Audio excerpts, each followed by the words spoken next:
For example ఇక్కడ BJP సిద్ధాంతం గురించి మనం మాట్లాడుకుంటే మొదటి నుంచి కూడా బీజేపీ ఏం చెప్తూ వచ్చింది, హిందూ కత్రే మెహే అని చెప్తూ వచ్చింది. బీజేపీ రాజకీయాలన్నీ కూడా ఎట్లా ఉంటాయంటే, ఫర్ ఎగ్జాంపుల్ నేను ఈ రోజే చూసినటువంటి నా దృష్టిలోకి వచ్చినటువంటి ఒక విషయాన్ని చెప్తా.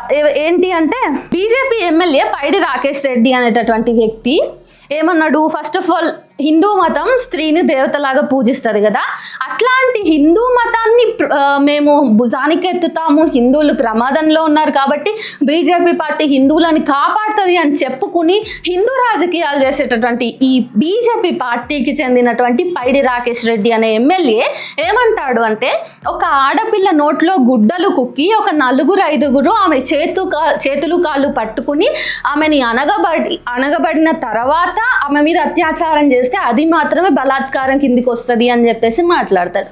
అంటే అత్యాచారం ఇట్లనే చేయాలి, ఇట్లా చేస్తేనే మా పాలనలో అది అత్యాచారము, ఇంకే రకంగా చేసినా కూడా అది అత్యాచారం కాదు, అందులో విక్టిము అంటే మనందరికీ విక్టిము, కానీ బీజేపీకి వాళ్ళు విక్టిమ్ కాదు కాబట్టి మహిళలు సహకరిస్తున్నారు, ఆడదే సహకరించుంటుంది, ఆమె ఒకే చేత్తో చప్పట్లు కావు 2 చేతులతో చప్పట్లు వస్తాయనేటటువంటి సిద్ధాంతాన్ని వాళ్ళు అవలంబిస్తారు. ఇంతేకాక జై శ్రీరామ్ అనాలి ఖచ్చితంగా, ప్రతిరోజు విద్యార్థులు గుడ్ మార్నింగ్లు హలోలు కాకుండా అని చెప్పేసి స్కూల్లో జై శ్రీరామ్ని మ్యాండేటరీగా చెప్పించాలి అని చెప్పేసి ఎవరన్నారు అంటే గాలి జనార్దన్ రెడ్డి అనేటటువంటి కర్ణాటక ఎమ్మెల్యే అన్నాడు. సో మనం ఒకసారి స్కూల్స్ గురించి మాట్లాడుకుందాం.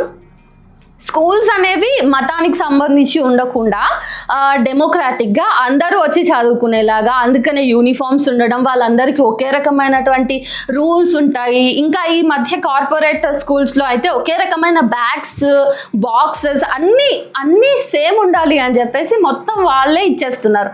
ఎందుకు ఇది ఒక రకమైన వన్నెస్ అనేది క్రియేట్ చేయాలి, యూనైట్గా ఉండాలి పిల్లలంతా, వాళ్ళలో ఒక్కొక్కరి ఆర్థికంగా కానీ లేకపోతే సామాజికంగా కానీ వాళ్ళ జీవితాలు వేరైనా కూడా స్కూళ్ళలో వాళ్ళందరూ ఒకటే అని చెప్పేదానికే వాళ్ళు సూచనగా ఇట్లా చేస్తున్నారు, అందరూ సమానం అని, వాళ్ళలో ఏ డిఫరెన్సెస్ ఉండకూడదని.